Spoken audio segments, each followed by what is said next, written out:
serial killer. He's a serial killer. Qatil, a saga of serial killers. एक तेज दिमाग वाला आदमी जो दिमागी तौर से बहुत ही चालाक है। कभी कभार वो आदमी अपने ही दिमाग से कुछ इस तरह उलझ पड़ता है कि वो ऐसा कुछ कर बैठता है जो कि सामाजिक तौर पे गलत है, बहुत गलत है। पर यही चीज जब वो बार बार दोहराता है उसे मजा आने लगता है। कातिल, अ सागा ऑफ सीरियल किलर्स में आज हम ऐसी ही दो बहनों की बात करेंगे। 1990 के दशक में सीरियल बॉम्ब ब्लास्ट के अलावा भारत में कुछ और वारदातें भी घट रही थी जिससे आम आदमी के जीवन को काफी परेशानी हो रही थी। सीरियल किलिंग्स, वसूली और किडनैपिंग जैसे वारदातों से लोग बेहद परेशान हो गए थे। और आज हम बात करेंगे उन दो बहनों की जिन्हें अदालत ने फांसी की सजा सुनाई थी। और यह भारत में पहली बार हुआ था कि किसी औरत को फांसी की सजा सुनाई हो। आखिर इन औरतों ने ऐसा क्या गुनाह किया था जिसके लिए उन्हें कैपिटल पनिशमेंट देने का फैसला किया हो?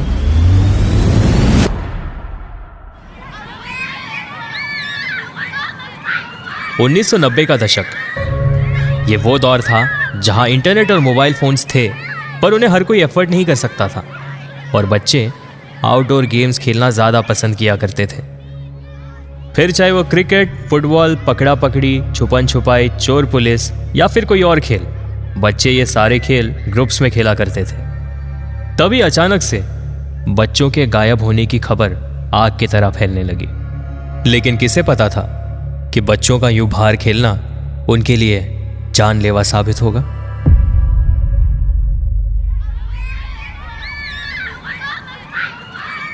अगं रेणुका, तो बघ एकटंच पोरगं फिरतंय. आईचं आपण लक्ष नाही झालंय. चल चल, हाच हवा आपल्याला. उचलूया त्याला. हाँ हाँ, तू जा पटकन, मैं इधर से देखते तेरे को. जा जल्दी. रेणुके, बरोबर लक्ष ठेव हा. वाट लावशील नाही तर. मी बघते ग, तू पुढे जा. अलेले बाबू, तुला खाऊ पाहिजे. चाहिए तुझे चाहिए? आजा आजा मेरे पास, आजा आजा मेरे बच्चा, आजा. ओ रेणुके, चल चल लवकर चल. सीमा, जास्त धावायची गरज नाही ग. तोंड दाबून ठेव पोराचं, नाही तर उगाचं बोंबटेल. लोगों को पता चल जाएगा. चल जल्दी.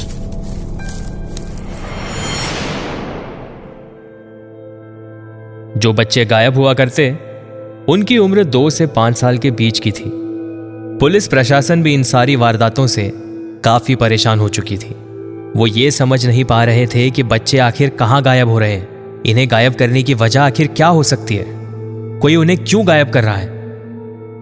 लेकिन किसे पता था कि इन बच्चों के गायब होने के पीछे 2 औरतों का हाथ होगा. जी हां, मैं बात कर रहा हूं सिस्टर ऑफ सिंस, सीमा गवित और रेणुका शिंदे की. इन दोनों के बयान के मुताबिक ये दोनों ने मिलकर 13 किडनैपिंग की थी, जिसमें से इन दोनों ने 5 को मार दिया था. और ये सब इन किलर सिस्टर्स ने 1990 से लेकर 1996 के बीच किया था. इन सारी वारदात में उनके साथ उनकी मां भी शामिल थी. दरअसल ये दोनों बहनें अपनी मां अंजना बाई के साथ मिलकर इन सारे वारदातों को अंजाम देती थी और उन किडनैप किए हुए छोटे मासूम बच्चों से चोरी और भीख मंगवाती थी.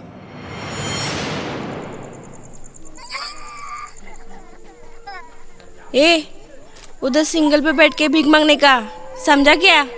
भीख मांगेगा ना तो इच खाना मिलेगा, नहीं तो फटके पोकळ बांबूचे. समजलं काय? क्या रे, काय करू होत आहे? जास्ती रडायचं ना. मुझे घर जाना है, मम्मा के पास जाना है. अगं सीमा, याला शांत कर. नुसतं टॅ टॅ लावलंय कधीपासून. डोक्याची दही करून ठेवलीये मुलांनी. ए, चुप हो जा. रोने का नाही. चुप हो जा. ए गप. ए गप. गप बोला ना. चुप. गप.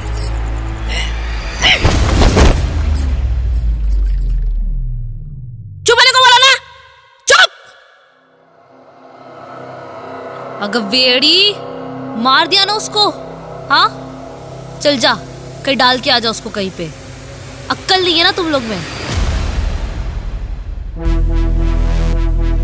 नासिक, सतारा, पुणे, कोल्हापुर और सांगली ये वो शहर थे जहां ये बहनें बच्चों को अगवा किया करती थी। न्यू इंडियन एक्सप्रेस रिपोर्ट के मुताबिक उनके पास इंफॉर्मेशन थी कि इन बहनों ने करीब 44 बच्चों को मार गिराया था, लेकिन वो सिर्फ 12 मर्डर्स का ही पता लगा पाए। अक्टूबर 1996 को नासिक के senior police officer Mandaleshwar Madhavrao Kale को एक छोटी बच्ची के गायब होने की खबर मिलती है। ये छोटी बच्ची की उम्र 9 साल थी और बच्ची का नाम था क्रांति गवित। जिस वक्त उन्हें यह केस दिया गया था उस वक्त उन्हें फोर्स में 36 साल का एक्सपीरियंस हो चुका था। उन्होंने बताया कि प्रतिभा मोहन गवित, जो कि मोहन गवित की बीवी थी, उसने अपने हस्बैंड की पहली पत्नी अंजना बाई, उसकी सौतेली बेटी रेणुका शिंदे और दूसरी बेटी सीमा गवित के खिलाफ किडनैपिंग का केस दर्ज कराया था। प्रतिभा की बड़ी बेटी जब गायब हुई, उसे पूरा यकीन था कि उसे गायब करने में यही 3 औरतों का हाथ होगा। अंजना इस रैकेट की मास्टरमाइंड थी। मोहन गवित से शादी करने से पहले भी उसकी एक बार शादी हो चुकी थी। वो एक छोटी मोटी चोर थी। पुलिस जब मोहन से बार बार पूछताछ करने आती तो उससे तंग आकर उसने अंजना और दोनों लड़कियों को छोड़ दिया। फिर उसने प्रतिभा से शादी की। मोहन और प्रतिभा की एक बेटी थी, क्रांति, जिसे अंजना ने किडनैप कर लिया था। जब पुलिस ने छानबीन शुरू की तो अंजना, रेणुका और सीमा अंडरग्राउंड हो गए। कुछ दिनों बाद वो फिर आए और इस बार मोहन की छोटी बेटी का अपहरण करने की कोशिश की, लेकिन उस लड़की का अपहरण करने से पहले ही नासिक पुलिस ने उन तीनों को गिरफ्तार कर लिया था। उस वक्त पुलिस ऑफिसर काले का यह कहना था कि इंटेरोगेशन के दौरान अंजना ने अपना मुंह नहीं खोला, वो सिर्फ वहां बैठकर देखती रहती। उन तीनों में सबसे कमजोर वो 2 सौतेली बहनों में से सीमा थी, जिसने ये कबूल किया कि उन्होंने ही क्रांति गवित का अपहरण किया था और फिर उसे मार दिया।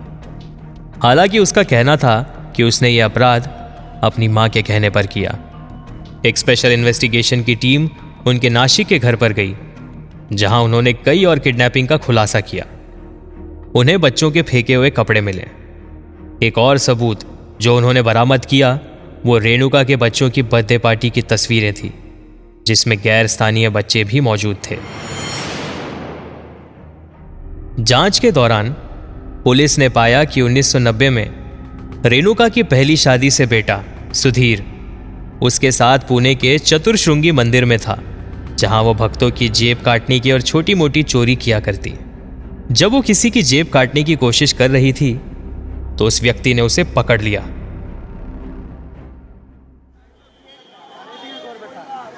काय का ये जेब में हाथ के को डाला? हाँ, चोरी करती है क्या? हाँ, मैं चोरी करती है? कुछ भी मत बोलो साहब, मैंने नहीं चोरी किया। मैंने देखा तेरे को, तेरा हाथ मेरे जेब में था। ओ साहब, मैं छोटे बच्चे के साथ है, ऐसा कैसे चोरी करेगी? कुछ भी मत बोलो।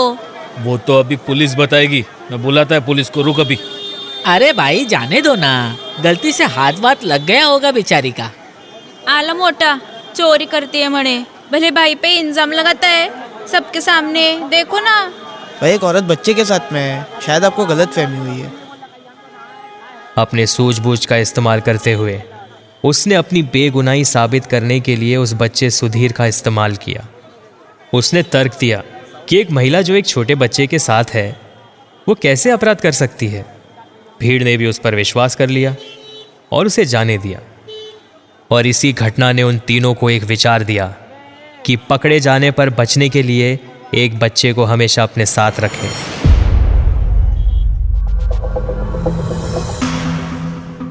कोल्हापुर में एक चोरी करने की कोशिश के दौरान सीमा को भीड़ ने पकड़ लिया था। उस समय ध्यान भटकाने के लिए अंजना ने जानबूझकर संतोष नाम के 1 साल के बच्चे को, जिसे इन तीनों ने अगवा किया था, उसे घायल कर दिया। अंजना बाई ने ध्यान भटकाने के लिए बच्चे को बहुत जोर से नीचे फेंक दिया। निर्दयी महिलाओं ने अपराध के दौरान अगवा किए बच्चे को घायल करने से पहले अपनी पलक तक नहीं झपकाई। ध्यान किधर है तेरा? अरे वो काही बोलू नकोस। अगर मैं वो बच्चे को गिराती नहीं ना तो तुझे पता है वो भीड़ तेरा क्या करती। अगं हो गाय, व्हायचं ते झालं, आप भी इस बच्चे को चुप कराओ। ज्यादातर किडनैपिंग्स पुणे, कोल्हापुर, नासिक के भीड़ भड़के वाली जगहों पर की जाती थी। मेला या फिर मंदिर का परिसर वो जगह हुआ करती थी। केस दर्ज करते वक्त पता चला कि कई केसेस ऐसे भी हैं जिन्हें दर्ज नहीं किए गए क्योंकि वो बच्चे गरीब परिवार से थे। पुलिस का कहना है कि किडनैपिंग्स की संख्या 40 से ज़्यादा है, लेकिन उनके पास उस दावे को साबित करने के लिए कोई सबूत नहीं था। संतोष नामक वो बच्चा जिसे ध्यान भटकाने के लिए अंजना ने पटक दिया था, वो सड़क पार भीख मांगने वाले का बच्चा था। उस हादसे के बाद वो बच्चा लगातार दर्द से रो रहा था क्योंकि ये 3 औरतों ने उसे कोई मेडिकल हेल्प प्रोवाइड नहीं की थी। अरे कब से रो रहा है? गप आता गप। वडापाव मस्त आहे ना? हो ना, लय झाक आहे, आवडला मला। चटणी तर खूपच तिखट आहे ग बाई. हा हा तिखट आहे ना, आपल्याला कसं तिखटच लागतं ना। अरे चुप चुप चुप, बस कर। कब से रो रहा है? चुप चुप चुप। फ्रस्ट्रेशन में आकर अंजना ने उस बच्चे का सिर एक आयरन रॉड पर तब तक पटका जब तक उस बच्चे ने दम नहीं तोड़ा। इन्वेस्टिगेशन रिपोर्ट के मुताबिक जब अंजना उस बच्चे को मार रही थी, उस वक्त ये दोनों बहनें अपनी मां को उस बच्चे को मारते हुए देख वड़ा पाव खा रही थी। सुप्रीम कोर्ट ने अपनी जजमेंट में यह मेंशन किया है कि इन औरतों ने उस बच्चे को मारने के बाद उस बच्चे की बॉडी को किसी पुराने रिक्शा की ढेर में छोड़ दिया और वापस धर्मशाला आ गए। एक 7 महीने के बच्चे को किडनैप करने के बाद उसे सीमा ने नीचे गिराकर मार दिया क्योंकि वो लगातार रोए जा रहा था और वो उसे चुप नहीं करा पा रही थी। ऐसी एक बच्चे को उल्टा लटकाकर और फिर उस बच्चे के सिर को दीवार से पटक कर मार दिया। एक और बच्चे को रेणुका और सीमा ने बाथरूम में डुबोकर मार डाला। एक बहन ने उसे हिलने से रोकने के लिए उसके पैर पकड़ लिए और दूसरी ने उसे डुबो दिया। प्रोसिक्यूशन ने कोर्ट से कहा, ये तीनों ने ज्यादातर बच्चों को सिर्फ इसलिए मारा क्योंकि उन बच्चों ने रोना बंद नहीं किया। उन पर 5 बच्चे यानी 3 लड़कों और 2 लड़कियों की हत्या का आरोप लगा। केस फाइल्स के अनुसार पोस्टमार्टम से यह पता चला कि बच्चों को पहले नीचे फेंका गया और फिर लगातार पीट पीट कर मार दिया गया। सुप्रीम कोर्ट में केस से जुड़े रहे एक शख्स ने बयान में इस हत्याकांड का वर्णन किया है। उन्होंने बताया, साहब, उन्होंने एक बच्चे के शव को काटकर एक बोरे में भर दिया था और ये औरतें अपने साथ वो बैग लेकर बाहर घूमने निकल गई और कोल्हापुर के अलका टॉकीज में एक फिल्म देखने बैठ गई और वहाँ भेलपुरी खाते खाते पिक्चर देख रही थी, जबकि वो बच्चे के टुकड़ों वाला बैग उनके पैरों के बीच में ही पड़ा था। अंजना बाई की 1997 में मृत्यु हो गई, जबकि मामला अदालत में चलता रहा। मुकदमे के दौरान दोनों बहन उसी जेल में बंद थी जिसमें 2003 की मुंबई ब्लास्ट की आरोपी हमिदा सैयद थी। इन बहनों ने जेल में उस पर भी हमला किया था क्योंकि बीमार होने पर उसे गर्म पानी दिया जाता था। सेशन कोर्ट ने 2001 में उन्हें मौत की सजा सुनाई थी। 2004 में बॉम्बे हाई कोर्ट और 2006 में सुप्रीम कोर्ट ने भी इस फैसले को बरकरार रखा। इस फैसले के बाद सीमा और रेणुका ने 2008 और 2009 में दया याचिका दायर की, जिसे 2014 में राष्ट्रपति प्रणब मुखर्जी ने खारिज कर दिया। उनकी दया याचिकाओं पर निर्णय लेने में इस देरी के कारण बॉम्बे हाईकोर्ट ने अंततः 2022 में उनकी मौत की सजा को आजीवन कारावास में बदल दिया। कातिल, अ सागा ऑफ सीरियल किलर्स में ये थी कहानी सिस्टर ऑफ सिंस की।